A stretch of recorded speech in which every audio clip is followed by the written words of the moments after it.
नमस्कार दोस्तों, स्वागत है आपका साइट फॉर वर्ल्ड के ऑफिशियल लर्निंग प्लेटफॉर्म पर, जहां स्टूडेंट्स और जॉब सीकर्स के लिए करियर, टेक्नोलॉजी और प्लेसमेंट से जुड़ी इंडस्ट्री ओरिएंटेड और प्रैक्टिकल नॉलेज दी जाती है।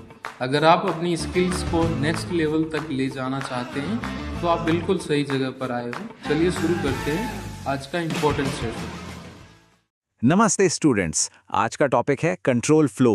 आप रेडी हो? फोकस मोड ऑन है ना? मोबाइल साइड में रख दिया? स्क्रीन पे ध्यान है? चलो शुरू करते हैं। तो ये है आज का हमारा रोड मैप। हम समझेंगे कि कंट्रोल फ्लो आखिर है क्या, फिर देखेंगे कि इफ एल्स से डिसीजंस कैसे लेते हैं, फॉर और व्हाइल लूप्स के पीछे का राज क्या है, और हाँ, एंड में एक बोनस टॉपिक भी है। तो चलिए स्टार्ट करते हैं। तो सबसे पहला सवाल, कंट्रोल फ्लो होता क्या है? जरा सोचो, अगर आपका कोड हमेशा टॉप से बॉटम तक बस एक सीधी लाइन में चलता रहे तो कितना लिमिटेड हो जाएगा, है ना? उसे एक दिमाग देना पड़ेगा ताकि वो सोच सके। तो कंट्रोल फ्लो स्टेटमेंट्स वही पावर है, वही दिमाग है। ये आपके प्रोग्राम को उस सीधी सड़क पर चलने से रोककर उसे डिसीजंस लेने, चीज़ों को बार बार रिपीट करने और अलग अलग सिचुएशंस के हिसाब से रिएक्ट करने की एबिलिटी देता है। सिंपल शब्दों में कहें तो कोड का फ्लो कंट्रोल करना। देखो, ये हमारे मेन टूल्स हैं। कंडीशनल स्टेटमेंट्स ये डिसीजन लेने के लिए हैं, लूपिंग स्टेटमेंट्स किसी काम को बार बार करने के लिए, और जंप स्टेटमेंट्स कोड में एक जगह से दूसरी जगह जंप करने के लिए। ठीक है, स्क्रीन पे ध्यान है ना? तो सबसे पहली पावर जो हम सीखेंगे वो है डिसीजंस लेना। सोचो, आपका प्रोग्राम एक चौराहे पे खड़ा है। अब उसे कौन सा रास्ता लेना है, ये इफ एल्स बताएगा। स्क्रीन पर देखो, ये एक बहुत सिंपल सा एग्जाम्पल है। हमने एक वेरिएबल बनाया एज, जिसकी वैल्यू है 19। अब इफ कंडीशन चेक कर रही है कि क्या एज 18 से ज्यादा या बराबर है। अगर ये कंडीशन ट्रू है तो कैन वोट प्रिंट होगा, वरना एल्स वाला ब्लॉक चलेगा और कैन नॉट वोट प्रिंट हो जाएगा। मतलब एक कंडीशन और दो अलग अलग रास्ते। इस स्टेप का पर्पस समझ आया? तो रूल एकदम सिंपल है, कंडीशन सही तो पहला काम, और अगर कंडीशन गलत तो दूसरा काम। ये कॉन्सेप्ट आगे बहुत काम आने वाला है, तो इसे अच्छे से समझ लो। चलो अब दूसरी पावर देखते हैं, रेपिटेशन, यानी किसी काम को दोहराना। और जब हमें बिल्कुल पक्का पता हो कि कोई काम कितनी बार करना है, 5 बार, 10 बार, 100 बार, तब हम यूज करते हैं फॉर लूप। ये बहुत प्रिडिक्टेबल है। इसका प्रोसेस एकदम सेट होता है। एक काउंटर स्टार्ट करो, फिर चेक करो कि वो एंड तक पहुंचा है या नहीं, अपना कोड चलाओ और फिर काउंटर को 1 से बढ़ा दो। ये प्रोसेस चलता रहता है, बिल्कुल एक डिसिप्लिन सोल्जर की तरह। लॉजिक समझ आ रहा है? जैसा कि आप कोड में देख सकते हो, रेंज 5 का मतलब है कि ये लूप 0 से शुरू होके 4 तक चलेगा, यानी एग्जैक्टली 5 बार। हमें पहले से पता है, कोई सरप्राइज नहीं है। एनर्जी बनी हुई है। चलो फोकस बनाए रखो। ओके, अब आते हैं आज के मेन मिस्ट्री पर, जिसमें बहुत से बिगिनर्स उलझ जाते हैं, द व्हाइल लूप। ये थोड़ा मिस्टीरियस लगता है, बट ट्रस्ट मी, ये बहुत पावरफुल भी है। इंटरनेट पर स्पेशली लर्निंग फोरम्स पे स्टूडेंट्स का ये सबसे कॉमन सवाल है, सर क्या लोग सच में व्हाइल लूप यूज करते हैं? हम तो फॉर लूप से ही सारे काम कर लेते हैं। और ये एक बहुत वैलिड सवाल है। और मैं समझ सकता हूं कि ये डर कहां से आता है। हम सबके साथ हुआ है।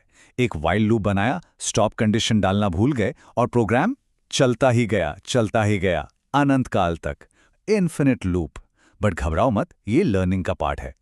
देखो, जब आपको नहीं पता कि लूप कब तक चलाना है, तब अगर आप जबरदस्ती फॉर लूप यूज करोगे तो वो कितना अजीब और कंफ्यूजिंग लगता है। जबकि व्हाइल लूप देखो कितना साफ और रीडेबल है। जब तक स्टैक एम्प्टी नहीं है तब तक चलो। सही काम के लिए सही टूल यूज करना बहुत इंपॉर्टेंट है। इसको नोट किया? तो अब वो आहा मोमेंट आने वाला है। मैं आपको वो सिंपल सा राज बताऊंगा जिससे आप हमेशा, ऑलवेज सही लूप चूज करोगे। ध्यान से सुन रहे हो? ये है गोल्डन रूल। इसे हमेशा याद रखना। फॉर लूप तब यूज करो जब आइट्रेशंस का नंबर यानी गिनती पहले से पता हो, जैसे 10 बार, 50 बार। और व्हाइल लूप तब यूज करो जब नंबर अननोन हो और लूप एक कंडीशन पे डिपेंड करता हो। अब सोच रहे हो कि इसका रियल लाइफ यूज क्या है? अरे गेम्स के बारे में सोचो। गेम का लूप तब तक चलता रहता है जब तक प्लेयर क्विट ना कर दे, या यूजर से इनपुट लेना जब तक वो एग्जिट टाइप ना करे, नेटवर्क से डेटा का आना। ये सब ऐसी चीजें हैं जिनका एंड हमें पहले से नहीं पता होता। वहां व्हाइल लूप ही हीरो है। अब देखते हैं इसका एक प्रैक्टिकल एग्जाम्पल। ध्यान से देखना, इस कोड में लूप तब तक चलेगा जब तक यूजर क्विट टाइप नहीं करता। हो सकता है वो पहली बार में ही कर दे, या हो सकता है 100 बार कुछ और टाइप करने के बाद करे, हमें नहीं पता। यहाँ लूप गिनती पर नहीं, कंडीशन पे चल रहा है। अब आप क्या करोगे? वीडियो पॉज करो और इसको खुद ट्राई करके देखो। सिर्फ देखने से याद नहीं रहेगा। देखा, हमें नहीं पता कि ये कब रुकेगा। यही है व्हाइल लूप की असली पावर, फ्लेक्सिबिलिटी। अब एक सीरियस सवाल, अगर इंटरव्यू में फॉर और व्हाइल का डिफरेंस पूछा गया तो क्या बता पाओगे? सोचो इस बारे में। चलो, एक छोटा सा बोनस टॉपिक, एक प्रो टिप। जब आप एक लूप के अंदर एक और लूप डाल देते हो तो उसे कहते हैं नेस्टेड लूप्स। स्क्रीन पर देखो, बाहर वाला लूप रो के लिए 3 बार चल रहा है और हर एक रो के लिए अंदर वाला लूप कॉल के लिए 3 बार चल रहा है। इससे हम ग्रिड्स या टेबल जैसा 2D डेटा आसानी से बना सकते हैं और उस पर काम कर सकते हैं। एग्जाम्पल क्लियर था? तो आज हमने क्या सीखा, चलो एक क्विक समरी करते हैं। पहला, कंट्रोल फ्लो आपके प्रोग्राम को एक दिमाग देता है। दूसरा, इफ एल्स डिसीजंस लेने के लिए है।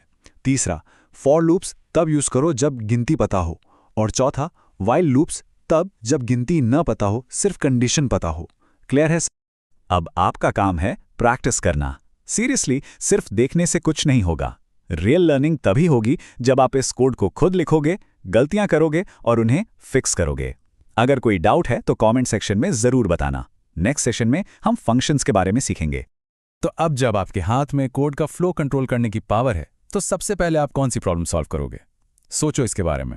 All the best. तो हमारे चैनल को सब्सक्राइब कीजिए और वीडियो को अपने दोस्तों के साथ शेयर जरूर कीजिए। कमेंट सेक्शन में अपना डाउट या नेक्स्ट टॉपिक लिखना मत भूलिएगा।